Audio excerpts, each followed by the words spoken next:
everybody, and welcome in a very special Maize and Blue Reviews. Good afternoon, Michigan football and basketball and hockey and anything else going on with the Wolverines.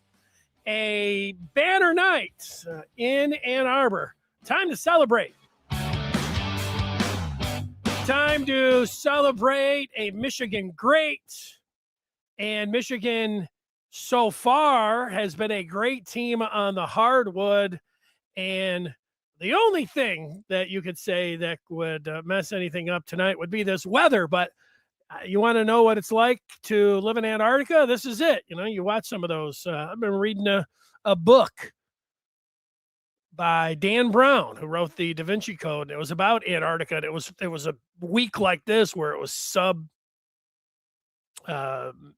wind chill, negative 10, 20, whatever it's going to be. And, you know, I was really feeling it, shivering, reading that book. And I was walking into what I call Meijer today to get some cat food. And I just thought, I'm going to be tough. And I'm just walking in there and I could feel that wind chill in my face. And it's like, I could act tough because it takes about a minute, maybe a little bit more to walk from the car into Meijer's, but I was walking in. I'm like, no, I had a hat. I didn't have any gloves.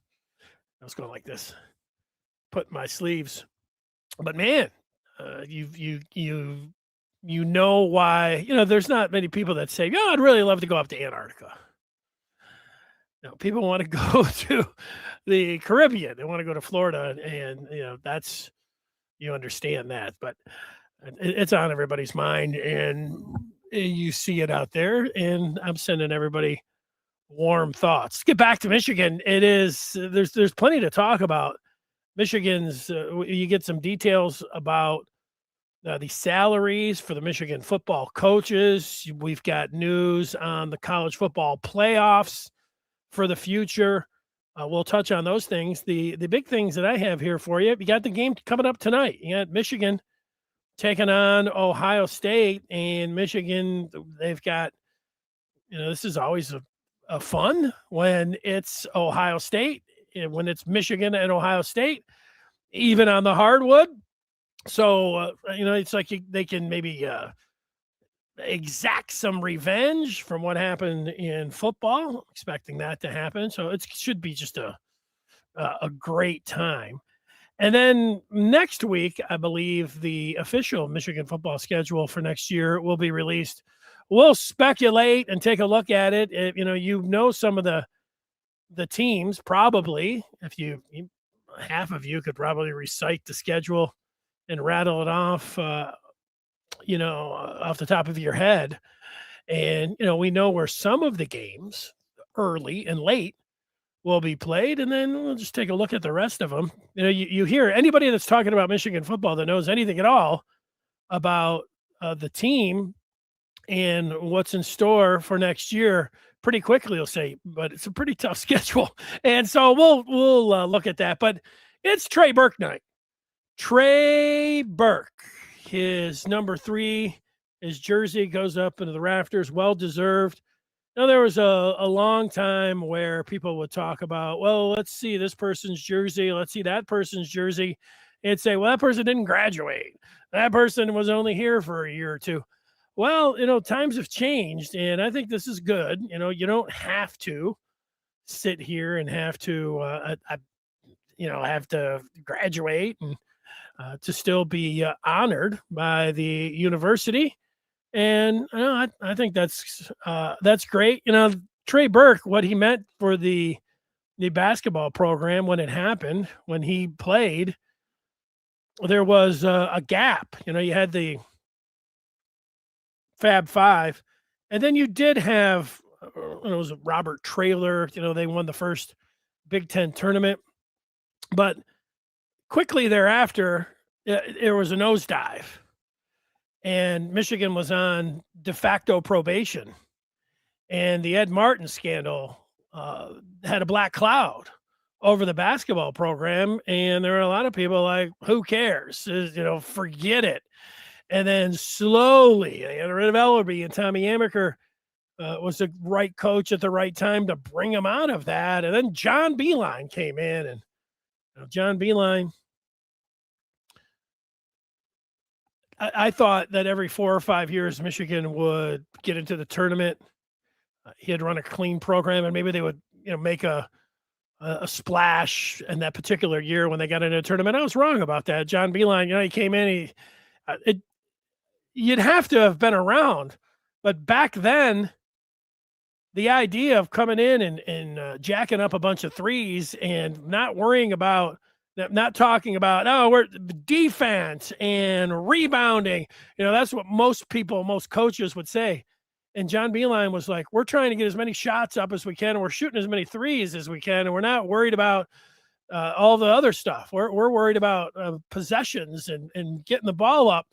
And everyone's like, it's Dr. Strange Hoops is coming in to Ann Arbor. That's what everybody talks about now, what John Beeline was talking about all of those years ago. And then Michigan lost their point guard, and then old Mr. Trey Burke comes in. And Burke, who he was Mr. Basketball in Ohio, but he, whether he was a 3-star or 4-star, it wasn't across the country that everybody was clamoring to get Trey Burke like he was the best player in the country or something. I believe that he was headed to Penn State, and then Michigan jumped in late and got him. What I remember is that, he didn't start his first game, but he started the second game, and then he never was out of the starting lineup for the next 2 years. But he was good immediately. I watched Michigan that second game. I think I watched all the games. I might have missed one here or there. But I can remember seeing him and saying, this guy's good. I mean, he's really good. Michigan's got a star right away. I think everyone saw that. If they didn't see it in that second game or third game, it was pretty quickly. You were like, this guy is really something that you got to watch. And he had a fabulous 2 years. But as we will look at, from all the numbers and jerseys that are up there on the rafters already, and you already know this, basketball is weird, and so is hockey, in that you have to have postseason, you have to have NCAA tournament success, or it really doesn't matter. Now, Purdue finally made it to the championship game a couple of years ago with Zach Edey and everything. But there was a long run of Gene Cady winning the Big Ten, getting a 1 seed, going into the tournament, and having an early exit. And if Gene Cady could have made a couple runs in the Final Four, they'd talk about him being one of the, great college basketball coaches of all time, but he's not talked about like that because of his lack of tournament success. And, Burke, as good as he was the first year, Michigan went one and done. I think it was against Ohio that they lost, but then it was 2013. And 2013, what I remember is I was working, and the Michigan basketball game was on against UCLA in the Sweet 16, Kansas in the Sweet 16 in 2013. And Michigan was down 14 at the half. And instead of staying at work,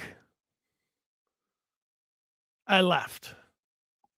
I thought it was over. Now, I was able to get home in time. I thought that game was over.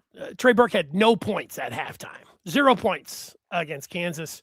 It would end up being his most memorable game, one of the most memorable shots in Michigan basketball history.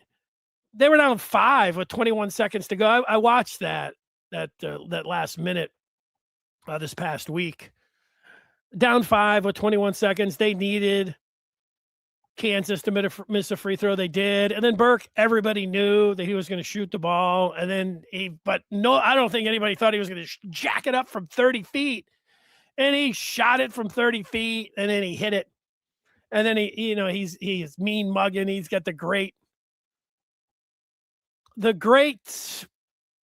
photo, the great highlight of the shot. And anytime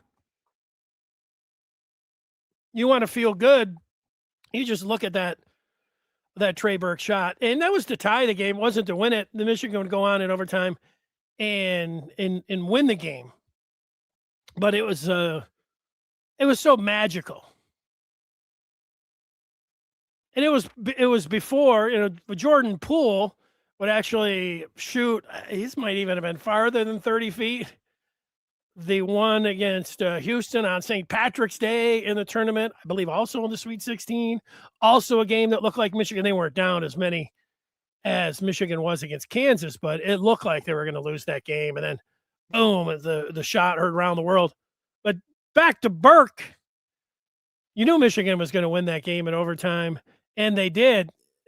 I remember when Michigan was down 19 late to UCLA back, the Fab Five was back in 93, and Jimmy King rebounded Jalen Rose miss right at the buzzer. There was Jim Herrick. There was all this controversy, and the refs got it right by the slimmest margins. King was able to put it in there, but Michigan they were down 19 late. It ended up being, I think, 13 at the half, but with a minute to go in the first half, I mean, they're almost down 20 points, and you're thinking that one's pretty much over. Weber was great in the second half, and that was a great comeback. You don't want to get down like that, but the great comebacks and those shots in the tournament, and then being able to get to the Final Four and the championship game. Final Fours mean something in college basketball. In other sports, you gotta win it all. People don't really look at being a finalist or a semifinalist. It's about, you got to have the natty. In college basketball, the Final Fours are something. Championship games, they do mean something. And that Trey Burke, after all of that, the de facto probation, the wake of the Fab Five, all that, Ed Martin to get to the championship game was pretty awesome. And there are a lot of other highlights. Against Michigan State, it was a 1-point game in Ann Arbor. Burke stole the ball from Appling, went down and I think dunked it. That was great. And then, but that wasn't, I think the top highlight everybody would go to would be Kansas, the shot. You don't really dispute that. They went into winning the game. It was a 30-footer, all of that. But normally when you lose a game, you don't usually talk about somebody's highlight. But and this actually went down as a foul. And now everybody knows what I'm talking about is the 2013 championship game against Louisville. There's 5 minutes to go in the game. It's a 1-possession game. The Cards are up by 3, and Peyton Siva goes up. And Trey Burke pins him on the glass. Now, you want to cuss out the official, and everybody did, and everybody does to this game, to this day. I think he anticipated that was a foul. I'll give the ref a little bit in his defense. You normally don't have if he's 6 feet tall, 6-foot guard going up. Sometimes guys, you can get a block from the back. We see it a lot from Yaks, trail the play, smack it off the glass or something. You do see some of those. Those are great plays. But rarely do you get someone going, springing up and pitting the ball on the glass like Burke did. If you do, it's a power forward, it's a center, and you're able to see the plane of verticality. Burke, you look at some of those pictures, it looks like he's jumping, 8 feet, 40-inch vertical, whatever it was. But it was such an amazing block. Even the mechanisms that they have in today, you couldn't challenge that. And so you have to go with it. And it sucked because I think everybody believes that I believe, and you believe, and I think everyone believes that if that block stands, Michigan's going to win that game. It was incredible. Sometimes one play, dunk, a 3, a block, one of the greatest blocks ever. It would be the greatest block ever. That was Trey Burke's second biggest highlight ever, and it didn't count. and it was in a loss, but it was that awesome. So uh, I love nights like this. As you get older, you I like award shows. When I was young, I didn't really like award shows, but you older you get, the more you want. Hey, I like them. I like them.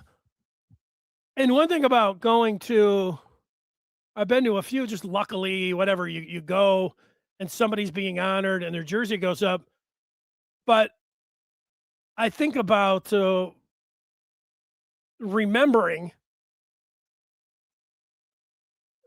I went to a Tigers game.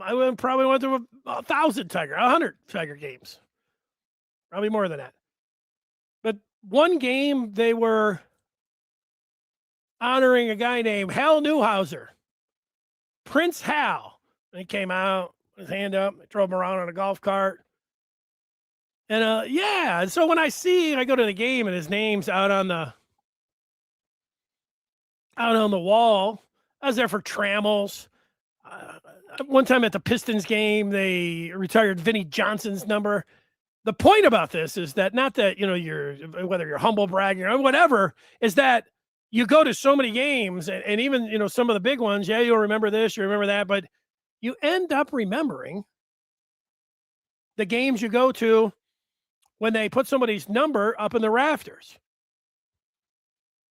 It stands out in your memory. And then when you go to the games, you go there and you're looking up, you probably, we'll look up there at some point and you say, oh, I remember when they put Trey Burke's jersey up in the rafters. Now, what could even make it better is a Michigan resounding victory. What could even make it better is Michigan marching towards Indianapolis and getting to the Final Four and getting to the championship game and making it a banner year. At some point, if Michigan wins it all, so much we talk about 1989 and Michigan's lone national championship. If they've got it, you'd say, oh, yeah, they swept Michigan State twice. They went to the Final Four. That was the year they put Trey Burke's number up into the rafters and they beat Ohio State. So that's where I'm at as I look forward to tonight's game and look forward to seeing Trey Burke honored. The other thing that I remember about Trey Burke in 2013 is I got married in 2013 on June 22nd, and then I was at Florida. I was in Florida. I was in St. Augustine. My uncle lives there. And we were there, and we went out to this nice restaurant on the water. But it was the night of the 2013 draft. And I probably didn't have to go to the bathroom, but I went up to the bar. Nobody was watching the draft. That was still back like, hey, where's all the sports fans? Nobody. There was a little TV up there. And I'm saying, hey, I want to watch the draft and put on a bigger TV. And I was thinking that the Pistons might take him, but they took KCP, Kentavious Caldwell Pope. They didn't take Trey Burke. I always thought that Trey Burke was going to be a better pro. Ultimately, he had some moments, but I don't think he ever got it just with the right team and the right fit there, because he could have been a dynamo coming off the bench in a 3-guard rotation. I mentioned Vinnie Johnson, and for people that are old enough that remember the Brooklyn Bridge, aka the microwave, the Brooklyn Bridge Trey Burke reminded me of the Brooklyn Bridge. Not that the way he shot, but they were similar size, but they could just fill it up. They could get on these runs and they could just fill it up. And that's what I thought Trey Burke in his pro experience, that's what it was going to be like. And now he played with a lot of teams and made a lot of money, but so, it wasn't all bad, for Trey in the pros, but it's Michigan for Trey. I'm going to take some of the feedback. My thoughts on tonight's game is that Michigan won going away against Indiana, their last time out, and now they've got this big week next week. You'd say, oh, you don't want them to look ahead. I don't think you look ahead with Ohio State and being home, and especially since they just before the Indiana game had their first loss, and then they had a little bit of a stretch where they weren't the greatest team, not just this year, ever. They had a 10-game stretch where you're like, hey, maybe this team is the greatest team ever. I know that sounds weird, but that's what people were saying during that 10-game stretch after Vegas. And they were smacking people around like that. I mean, it was justified, at least talking about it. So some of the feedback from MGB1324, he just got back from the chiropractor, and he said that we'll go 26-5. Well, let me see. If I just had to predict, Michigan only has one loss.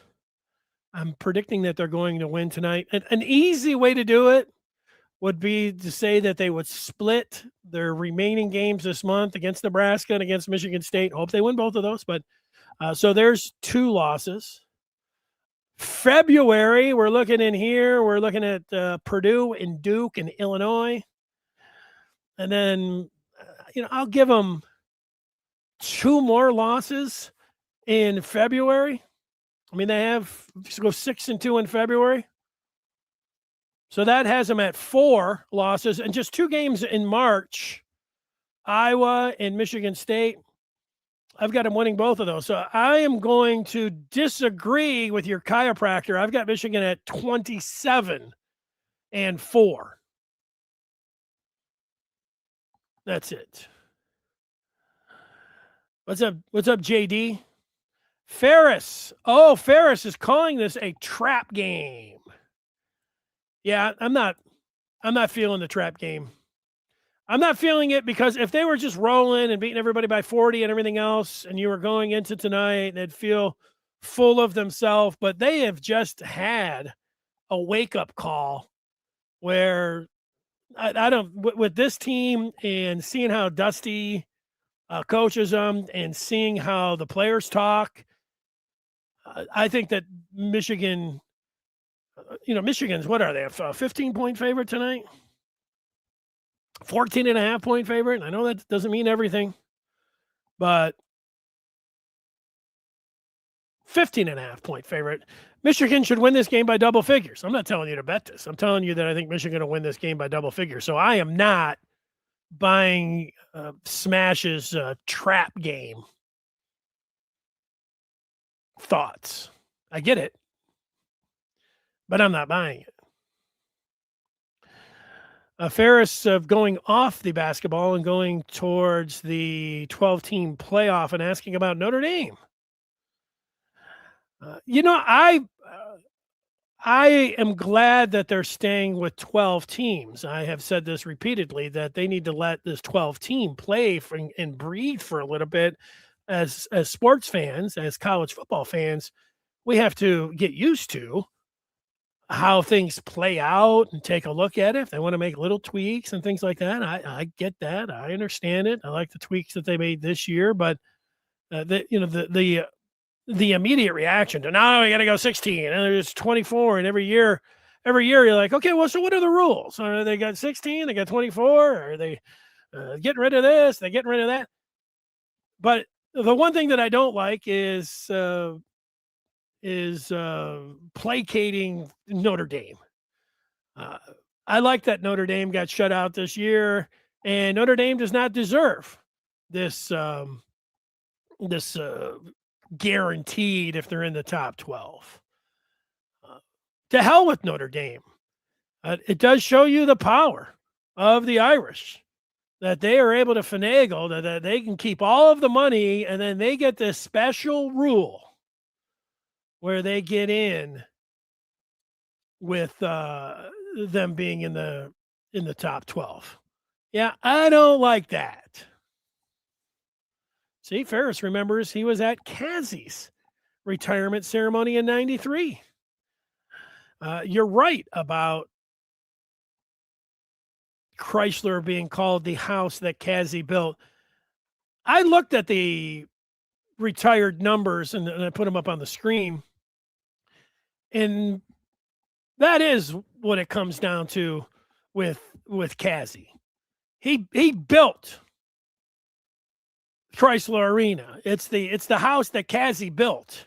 He was the number 1 overall pick in the draft, the number 33 out of all of these numbers there. That one is a big number in Cassie. I love the picture of Cassie as Chrysler was being built. He's, standing there. I don't know if he's got a shovel. He's got it's been a long time since I've seen the photo, black and white photo.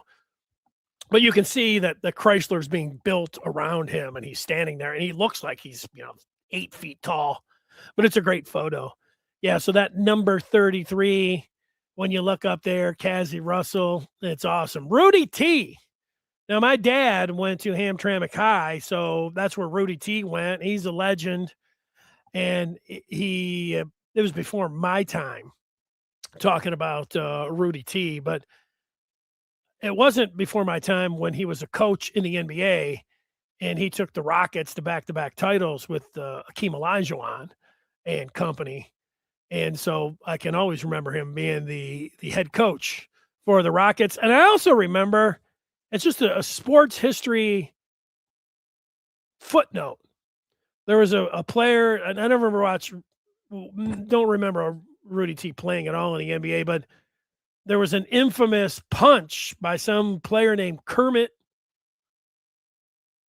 Washington. Well, apparently in a game, he walked up and he punched Rudy T right in the face. I think that ended his career. Blew out his jaw. Terrible. The old Kermit Washington punch. That one has stayed around. But Rudy T, all-time Michigan rebounder, that number 45 being up there. Now, I have heard a lot about Phil Hubbard, a little bit again before my time, but he took, along with Ricky Green, Michigan to the championship game in '76 against Bob Knight's team. And they ended up dropping that game to the General, but Phil Hubbard, he's decorated not only with his number, but won gold in '76 and was also drafted by the Pistons. So that Phil Hubbard, you look up there to see that 35. And then Glenn Rice, I mean, that's my era. That's anybody that, can go back to '89 and remembers that. There was nothing like Glenn Rice. There was nothing like the Flint Northwestern team that Glenn Rice played at when he was in high school. And then there was nothing like the Natty run that Michigan went on in '89, where he still has the record of the most points scored in the tournament. And he's all-time Michigan scorer. And Glenn Rice, some of these guys, well, I can't say because I didn't see him play, but I do know that Glenn Rice, his game, if you plopped Glenn Rice on any team in this era, he's a great shooter. He's one of the greatest shooters ever, and he's big, and he could fill it up from anywhere, and you couldn't guard him, and so that 41. That's the one. The people, no, I feel good for, I mean, if you're not, I think you at least have to be 40. You might have to be 50 to remember Glenn Rice. But so people that are under 40, now they got Trey Burke. You've got, you can look up and say, oh, yeah, Cassie, I hear people talking about him. I hear people talking about Glenn Rice. You watch Trey Burke. You've got that number 3 now, and, you'll remember it, which is great. And then Bill Button, he played with Cassie, and those guys went to the Final Four. I don't know, was that 64? They went to the Final Four. That's one thing about Michigan basketball. When you think about the success, and I talked about the dip that they had after the Fab Five until Trey Burke took them to the championship game. They went to the Final Four in the 60s with Cassie and Bill Button. They went to the championship game, the Final Four, with Phil Hubbard and Ricky Green. In the 80s, Glenn Rice And man, they had some teams in the 80s, the 85 team with Gary Grant, that it was my favorite player of all time. If Grant would have had that postseason success, maybe his 21 would be up there with everyone else. But no, so the 80s they went, and then the 90s, the Fab Five, and then you had to wait till 2013 to get back to that Final Four with Trey Burke and company. But Button averaged 22 and 13, and he's the second leading rebounder when you look at the stats for U of M. And he also died at 26 years old playing hoops, just playing pickup. 26 years old, Bill Button, out of Detroit Northern, where who else went to Detroit Northern? Derek Coleman, if you remember, big DC back in the day. So there's the retired numbers, and they'll have one more, the retired jerseys. I think Kazi's is the only one that nobody can wear. I believe that's correct. And the rest of them, they're jerseys. Football, I think, football is a tough one. There's so many great players and such rich history. But they retired, they tried to do that Legends thing. I don't know. I thought all that wasn't done well. But it's clogged things up now, because I would like to see some sort of, you honor Charles Woodson and Anthony Carter, those two guys specifically, but the number 1 and the number 2 jerseys are such a big deal in Michigan football history. You would say, well, we got to retire their jersey, but keep the number active like they're doing in basketball. But they retired Desmond's number, and then you're saying, I think that's what they'll do. But you could say, well, it means more to, actually, and it does, to retire the number. And why would Desmond's number be retired and Woodson's not? Well, that's why, because everybody wants to wear the number 2. The number 1, you can't take the number 1 out. You cannot. As much as I like Anthony Carter, you can't take his jersey out of circulation. So you'd have to just retire the jersey and not the number. And the same thing with Woodson. You say, well, what about a statue? Those things can get a little tricky when you start talking about statues, and because if you start, canonizing, but Woodson's the one. As much as I like to see AC, something with AC, Woodson. I think that if you ask me the question, who's going to be, I haven't looked just right now who it's going to be and who's going to be next. But Woodson is the obvious choice. Very obvious. Who else? Hockey. You got some Hobie Baker Award winners. Brendan Morrison. You see something. Marty Turco. I wouldn't mind seeing his. These guys are from my era. But yeah, that's it when it comes down to the retired numbers. Let's take some more feedback here before we get to that Michigan football schedule. Jester's Jink says, hey, I just want to know, how are you doing, Dennis? Like, really? I have to say that I am doing close to great. I'd like to leave a little bit of room there for great, but I feel great. Really enjoying life. I got a great family, and I love doing this podcast. There's always, you always want a little bit more of things and stuff like that. But, when you wake up and you feel good, I've just been on a body composition transformation, and I don't want to stop, because it's when you feel as good, if you don't know how good you can feel until you really put some time in, and you're like, wow, I feel really good. So that's how I'm doing. Is Trey Burke the greatest Michigan guard of all time? Well, I mentioned Gary Grant. I love Gary Grant. Gary Grant's my favorite Michigan basketball player of all time. He's my favorite basketball player of all time, and he was great defensively, and was there all 4 years. Took Michigan #1 seed, but he didn't have the tournament success. Lost to Louisville, lost to North Carolina a couple times. He put up a goose egg against North Carolina. He didn't have that tournament. So yeah, Burke.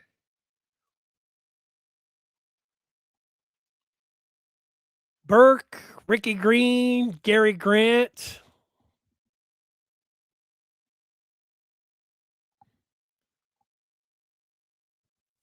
Those are the guys that I'll be looking at, talking about, thinking about right now. Dennis, what were you up to back in 2013? Probably 250, 255. I don't know. Is that what you meant? What was I up to? Like, what was I doing? I was I just got married in 2013. So I remember watching that championship game with my wife. And I can remember that first half. And with Spike Albrecht, what did he score? 17 points. He was knocking threes down from anywhere. I can remember just being, that was one of the great halves. Halves that it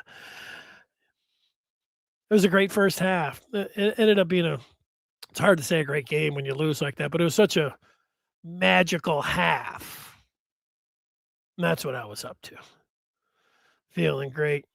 I worked in radio in Detroit, and one of the disappointing parts about working in radio in Detroit is that when it came to college basketball, just a little bit of the product of the station I was working at. If you talked about college basketball, the only way anybody would call in is if you said like, "Oh, Sparty's a bunch of jackasses" or something, and then you'd get a few people you get a few Spartys to call in, and they'd call you names and everything else, but nobody would call in and talk about college basketball ever, unless it was to insult Michigan or Michigan State. It's kind of like that with football, although football, there was a little bit more texture where people love football so much, but that was a disappointment that people just, and you didn't have the program director say, "Stop," he'd tell me, "You stop talking basketball. Nobody ever calls." And you can only say it a few times, like, "Hey, they've told me nobody ever calls when we talk basketball. So call up." And you'd look down at the phone banks and there'd be 10 lines and it'd all be empty. Even during the tournament. And that's, that part sucked. But then you'd say a little something about the Lions. Matt Stafford will never win a Super Bowl in Detroit. You'd look over, all 10 of those phone lines would be lit. No. Smash has a question. The win-loss record for Michigan, OSU, then what's NE mean? New England? Then MSU? Nebraska. I'm sorry. I already went through all that with the chiropractor. Would I rather sweep Michigan State and lose in the round of 32 or get swept by MSU and lose the Natty?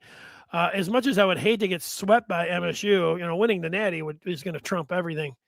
I made a post. They were talking about Michigan State and how Izzo's going to, berate the referees, and it's going to be up to Dusty to stand up for his team. And, there's going to be clutching and grabbing and a bunch of, your typical Michigan State game.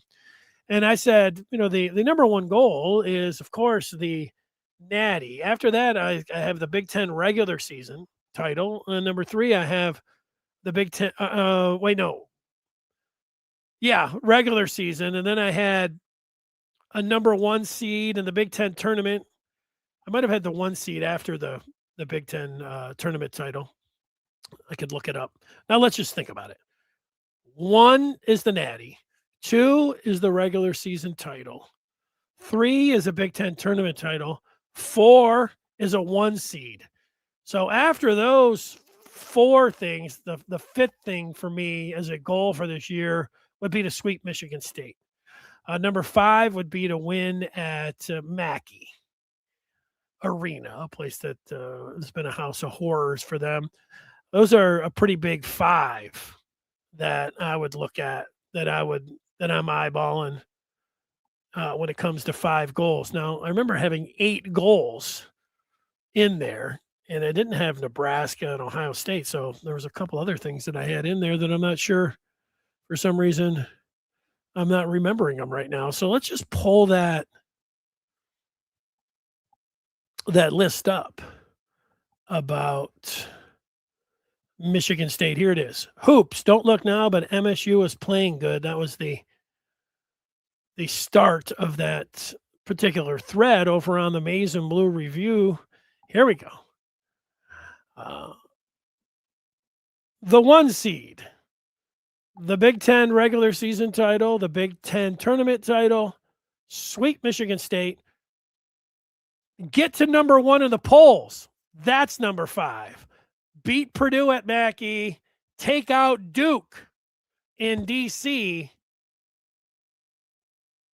and then let's throw that beating Nebraska up there, beating Illinois. I mean, once you start doing that, then it's about winning some of those individual games. But yeah, sweeping Michigan State's pretty high up there. But no, I think, and these are not fun things to be hypothetical about, but Michigan could get swept by Michigan State, and I would trade that for winning the Big Ten regular season title. It probably wouldn't happen if they got swept by Michigan State. And I would even take winning the Big Ten tournament title. You know, and that's a tough one though, but I would do it. But I would rather sweep Michigan State than at some point be number 1 in the polls before, the Final Four in the national championship. And you don't need to put the Final Four in there, the Sweet 16, because if you put the Natty, of course, you're getting all those things. But really, the Natty, they don't really have to win the Big Ten tournament regular season if they win the Natty. They don't have to win the Big Ten tournament if they win the Natty. They don't have to beat Michigan State at all if they win the Natty. And it would still be a great season. They don't have to get to number 1 in the polls. They don't have to beat Purdue. They don't have to beat Duke if they win the Natty. But, along the way, what is very satisfying and enjoying the trip is knocking off some of these things. Oh, yeah, hey, cut down the nets, Big Ten regular season, put it around. Hey, double. We won the regular season and we won the Big Ten tournament. I've swept Michigan State. Lose in the second round of the tournament. No, you want to enjoy those along the way. It's very much, I think it's a real test for your mindset when you need to live in the moment and stay in today and what's happening, even if they drop a game. So, but man, the tournaments gets jacked up. Everything gets, it's a millionfold. One and done. Oh, it's terrible and great at the same time.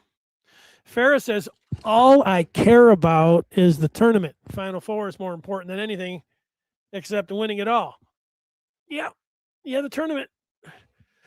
I get that. But like I said, had a cord issue. I get that, but what if you just lived like this, Ferris? Michigan wins tonight. I don't care. It's only just about getting to the Final Four. What if they sweep Michigan State? I don't care. They win the Big Ten. I don't care. I mean, you can enjoy it. When you say all you care about, no, you can enjoy those little things along the way. Ferris doubling down on it, saying that March Madness is like the Olympics. Everything is decided in just 3 weeks. Just stay healthy and get hot in March. Yeah, I don't know. Just. Yes, stay healthy and get hot in mid-March, but not just. Let's you ever see that picture of Trey Burke where he's got all those trophies as he's standing around? There's a lot of nice trophies there of stuff that you pick up along the way. I wouldn't mind, when you have the Natty, having a Big Ten regular season, having a Big Ten tournament title to go along with that, having the Player of the Year in Yaks, picking up and being the number one seed, being a number one team in the country. Remember when Michigan was on their 10-game run? That was really important. People were getting kind of worked up, saying how much they deserved it and everything else. And I thought that was something, it's a nice goal. Well, it's not just, this. It's a long way to. We're not even in February yet. So we start talking about March. March. Go Blue 1324. If that block happened today, Dusty would win the challenge 100%. I don't think you can challenge a block. You can challenge whether it was a goaltend. I don't think you can challenge it, though, that it was a block. You could challenge whether he, whether it hit, they called a foul on the body. In the pros, I think you can do that, but I don't think you can do it in college right now. I believe that's true. Can Trey Burke come back? This is being sarcastic because Alabama's getting a G League guy. Yeah, you know what? There's a lot being made about all of that. And, Tom Izzo's, what about the kids and all this? And I see other people crying about this in college football and in college basketball. Yeah, I don't think you should play in the G League and be able to come. They should and then play college basketball. But, the people just want to be offended about something. You can't just enjoy the games more. Let's enjoy the games instead of crying about a guy who's not going to be that big of a factor, I don't think, and was playing for the G League. Let's not act and, get everybody getting their panties. And I'm not saying you are, Ferris, but you're bringing it up. But I see other people. I know there's something to bring up. The people are obsessing about it too much, and they just obsess about it. And it's just like they just are hating on these sports instead of actually enjoying what's going on there. I got to say that I was a little bit worried about one of you guys. And this was the guy that I was worried about. The NRS, who appears and makes his triumphant return. There was at least 2 or 3 shows in a row where there was no NRS. There was no feedback. There's no bigger Michigan fan out there than the NRS, but they may have locked him down. I thought maybe they had sent him to the shoe or whatever's comparable to whatever facility he's at or whatever. I don't know. I mean, he makes jokes about that. Is Brent Petway the greatest U of M dunker? I am going to say yes. The Air Georgia, I feel it was is the greatest U of M dunker. There's not a great list when we start talking about the dunkers. Yaks has thrown up. He's got. It's hard when you're 6'9", but he has had 2. And one of them was last game where he's going in a little windmill. I like that. Who else would we even consider to be on the list? What's his name? Glenn Robinson. I would put him a lot of alley-oops. I would put him somewhere there. I think the tractor, since he tore the rim down, would have to be up there pretty high. But Petway, Petway's greatest dunk I was there for. Petway's got a couple of things. Not just was he was the greatest dunker, but I'm surprised nobody else has done this. He shaved the winged helmet into his head, or however, whatever you would say is lined up the maize and blue, the helmet, the winged helmet, as Barber did. That was great. It looked like the wild thing in Major League, but it was Brent Petway. My point about Petway, his greatest dunk came in an exhibition game in warmups. It was against Marathon Oil. The teams were just going through the layup lines. And Petway bounced the ball, and it went up. Now, he didn't mean to do this, but it went off the shot clock. And then it came down, and he had jumped however high he could jump, but it off the – and he slammed it. And it was you'd say you brought the house – you'd say that he brought the house down, but it was a Marathon Oil. There's probably not even half full. In warm-up lines, nobody, not everybody's watching the warm-ups. I was. That was one of the greatest dunks that I've ever seen. And Petway's best dunk. Ferris.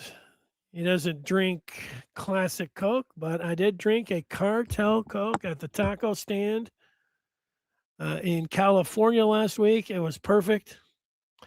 Yeah, look, I've cut down those cane sugar pops. Woo, they're very addictive. They're very good and all of that.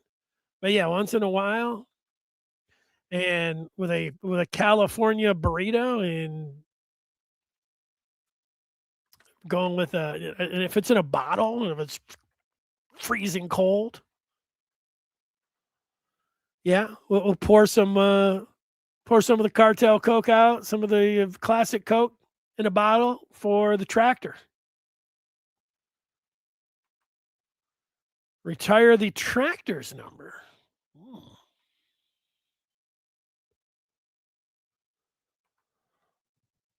Gavin, his dad remembers Cassie, and Bill was a teen back in '64. Yeah, that's nice if you have your parents or relatives that are able to tell you about the great players of the past. Get some blue cheese. I mean, you could do worse. Sunday I'm saving up for a little bit. I'm not exactly sure what the menu is going to be for Championship Sunday, but I do have some hot wings in the freezer. Blue cheese to go with them. I was just at Myers, I like to say. The Judge. The Judge was a great player. You're talking about one of my favorite players. So when you say he was a good one, not a good dunker, I don't think you're talking about. But and the thing is, the Judge.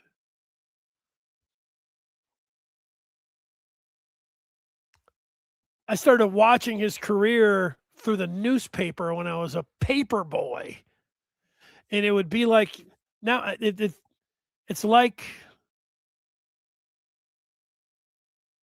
an old story when you hear people, say things like when I would hear old timers talk about it. Now I am sounding like an old timer, but this is the truth. I would deliver papers and I would, crack open the sports page, and they would have the Detroit Prospectors over there, and there was nobody that was a bigger high school legend that I ever remember than the Judge, Antoine Jobert. The Judge shot his box score. They put the box score of Detroit Southwestern in there, and the Judge would be like 20 of 54. He shot 50 times a game. 44 shot. He shoot 44 times a game. He shot and the Judge would just come down and they'd write about him. The Judge would come over half court, no 3-point line. The Judge was shooting from just over half court. The Judge would shoot from anywhere. And, it was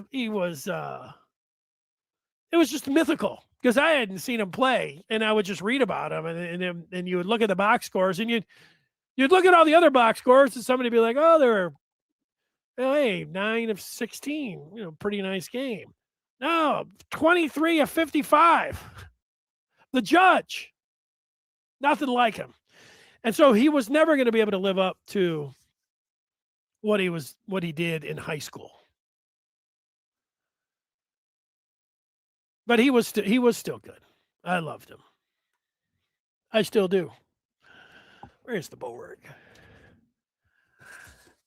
One day in March, it's going to happen. I've stopped adding to it. I did that on the back. There's the Borg. Linda Borg. Some Michigan fans. IV is talking about DeBusschere. Losing the coin toss brought Cassie to the Knicks, and a dozen years later, this New Yorker to Ann Arbor, class of 82. Now, that's some, I like that kind of talk. DeBusschere was from Detroit too. What? He went to a high school that's not around. There's hardly any of the high schools back then, but wherever high school he went to, people, I have spoken with a number of people back in the day, and you get the old timers and they start talking about, the players in their heyday. There's a lot of people that love talking about Dave DeBusschere. Oh, Dave DeBusschere. What he could bring to the table. Now, maybe I'm confusing him with somebody else. Did he go to the Ivy League? Where did he go to? Where did Dave? People are like, this is where he went. They know automatically. And for some reason, it is not happening for me. Mr. D, Mr. Buffalo. Detroit Mercy. Should I have known that Dave DeBusschere went to Detroit Mercy? Austin Catholic. That's the one that I was thinking of. Austin Catholic, Detroit Mercy, and then the fourth pick in the 62 draft by the Pistons. Territorial selection. So what does that mean? It means that if you played in Detroit, the Pistons could pick you, right? DeBusschere.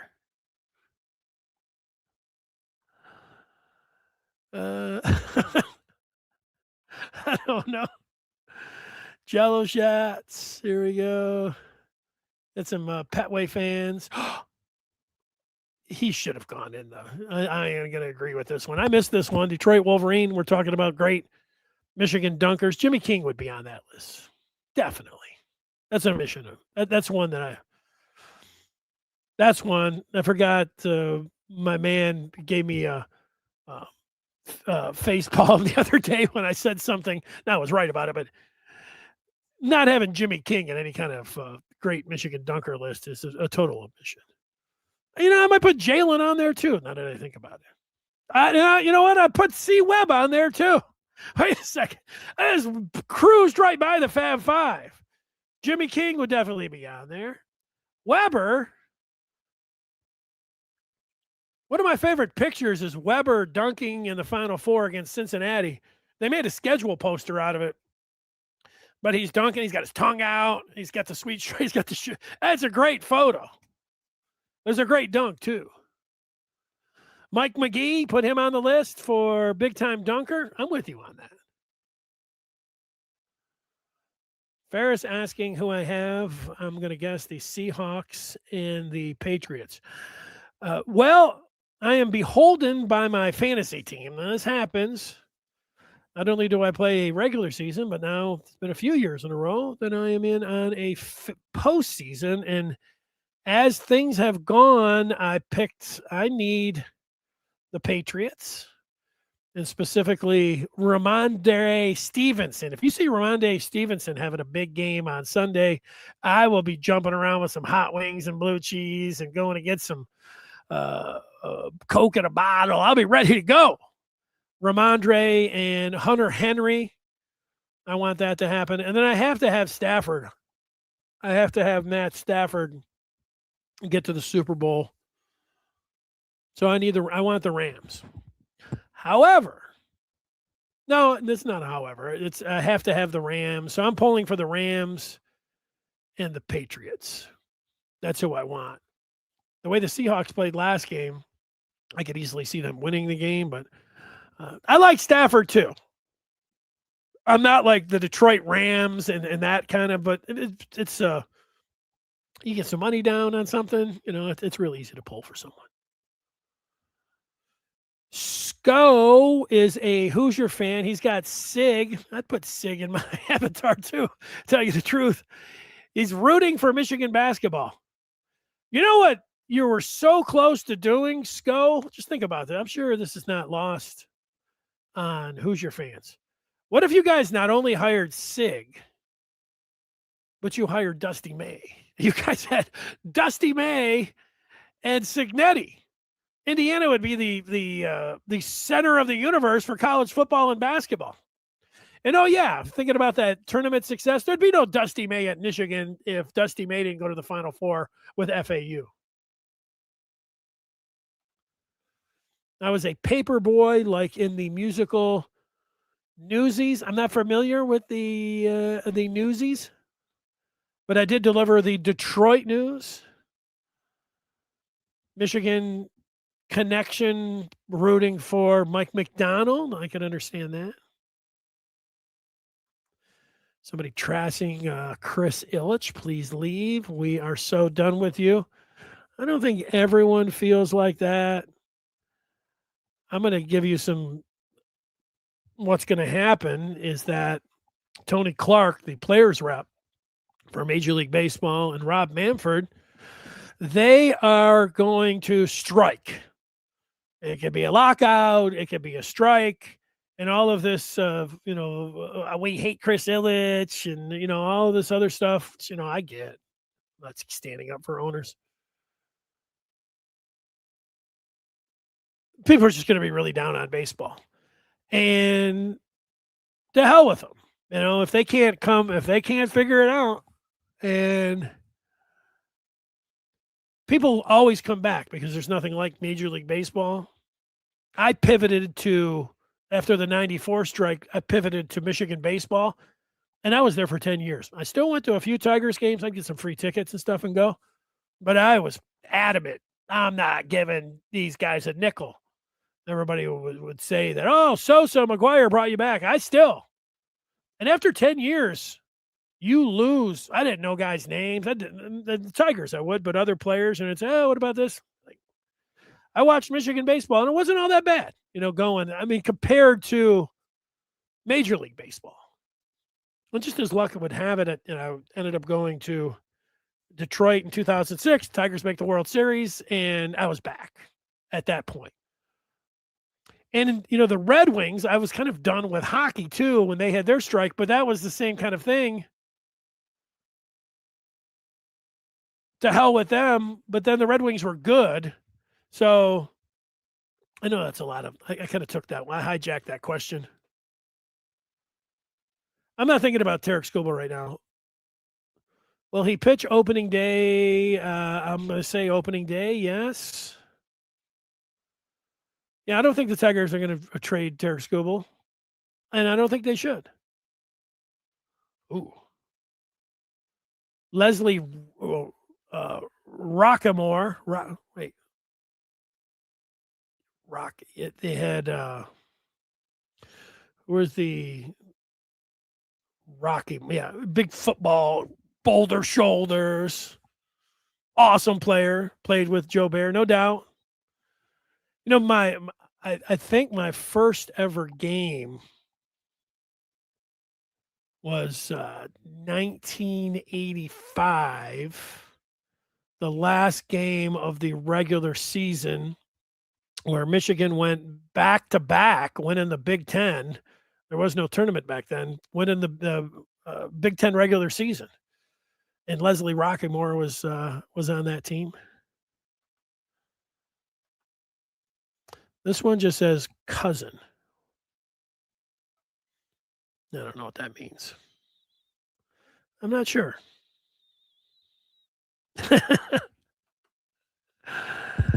My wife is not. My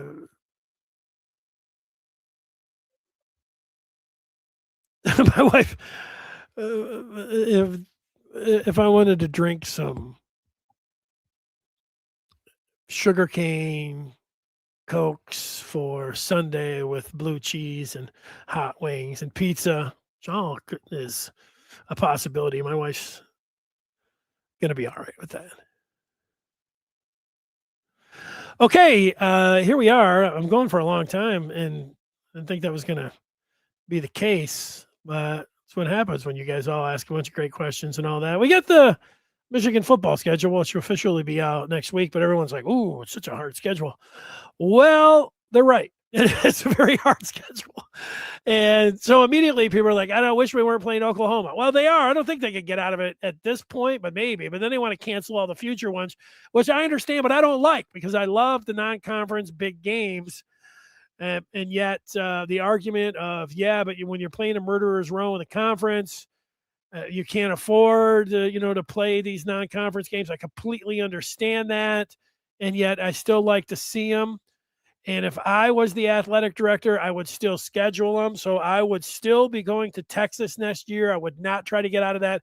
I would still be welcoming in Notre Dame in 2033 as much as everybody, just complaining about,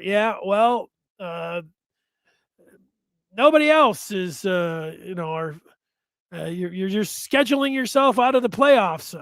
I get the argument. I still like the big non-conference game.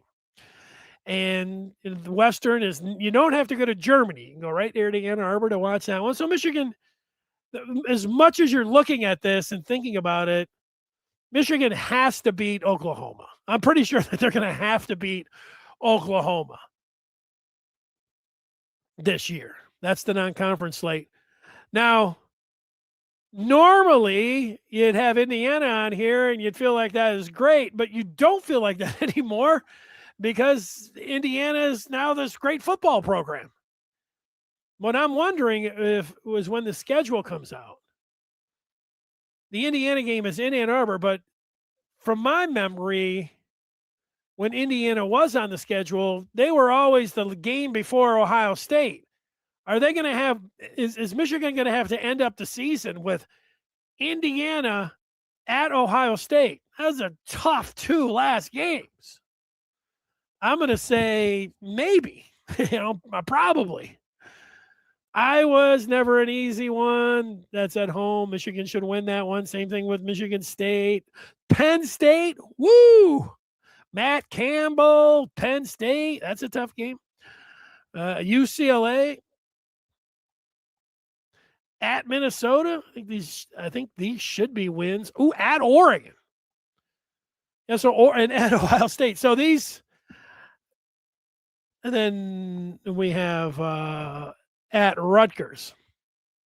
Yeah, so tough. They could lose these 2 games. Oregon at Ohio State. You don't like to think about that. But so they're going to have to win the rest. They're going to have to win one of those 2, obviously. If you have to go 10-2 to get into the playoffs, and you're going to have to go 10-2. So they have to beat Rutgers. They have to beat Minnesota. They're going to have to beat UCLA, Penn State, Michigan State, Iowa. Those are all doable. So Michigan needs to beat Oklahoma and Indiana. Both of those games are at home. If they lose one of those, then they're going to have to win on the road at Oregon or at Ohio State. Better take care of business at home. As much as Indiana, and it takes a little time. It took time to see him. It's like Signetti knew it. Yes, Indiana, we're here and we've won. And, it can happen in a place like Bloomington. I was watching Mark Cuban being interviewed on the field after. He's like, Mark, when did you envision that this could happen? He said, I didn't think this was going to happen. Are we really thinking that Indiana's going to come in and just, smash Michigan or something? I'm not. But honestly, I know that they did really well in the portal. Well, Mendoza's not going to be there. Mateer is. I think the Indiana game is more winnable than the Oklahoma game. At least as I'm sitting here right now. The Signetti just, maybe this will be, I wouldn't mind this being the first game of the non-conference. 4 games in a row at home. If I could line it up, let's do it.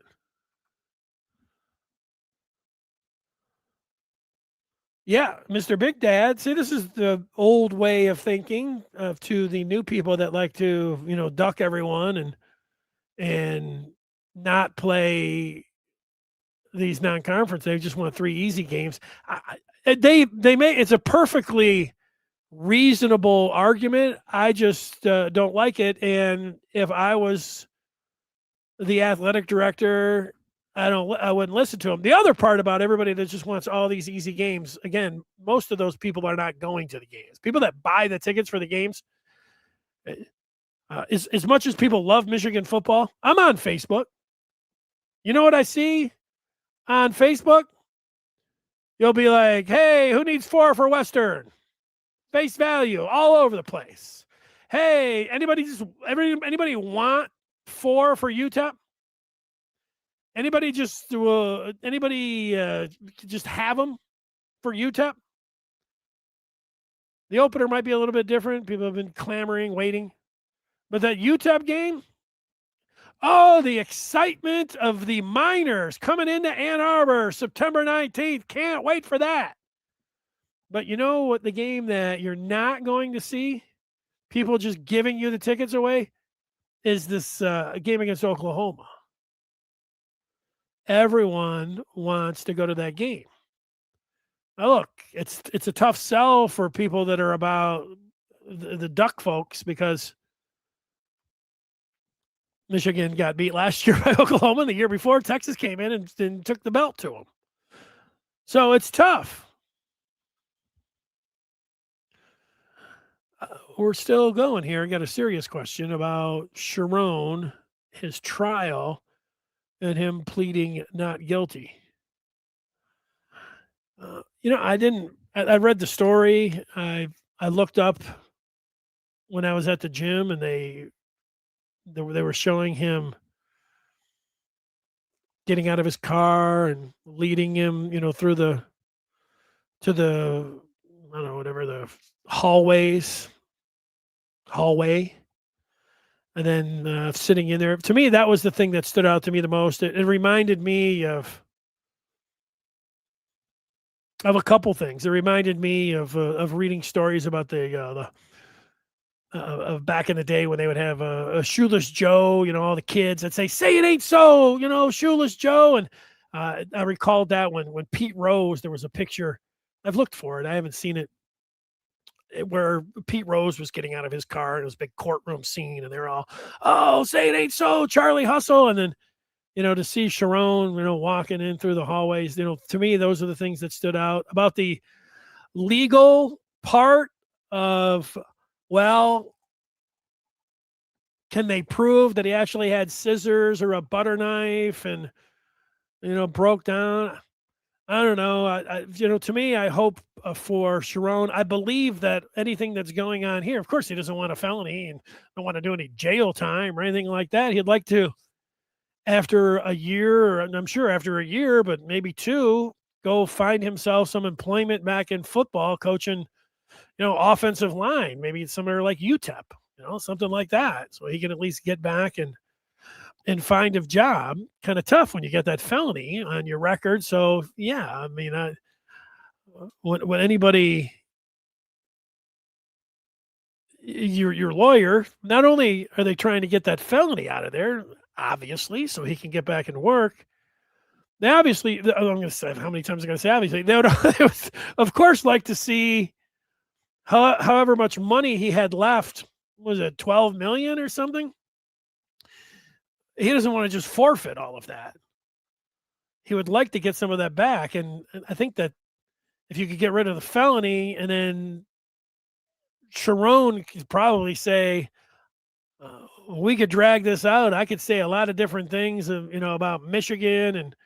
And so Michigan might want to pay him a little bit of that. Plus, Michigan dropped the ball when they fired him. Ward not having somebody with him when they canned him. I think that Michigan will probably they're probably going to have to pay for that. So all of this is positioning for him to get some of that money back, and then ultimately get a a job. So you're asking, it's a serious question. It's everything that's done here is being done so he can get some money from Michigan and then he can get a job again.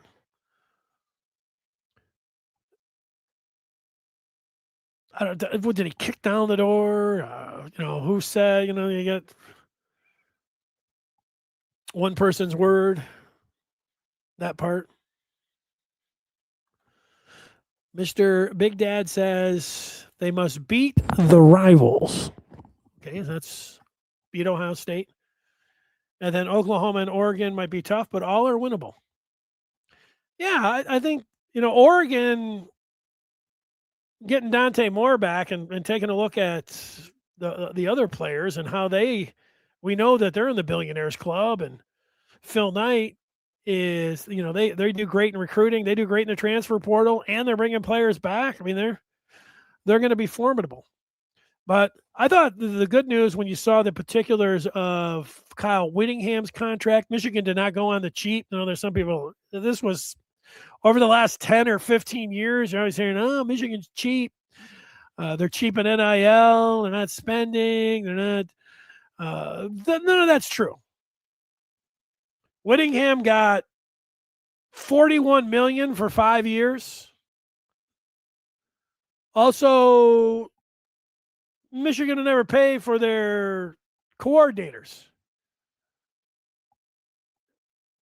Beck is getting $3 million, which makes him the highest paid assistant in college football.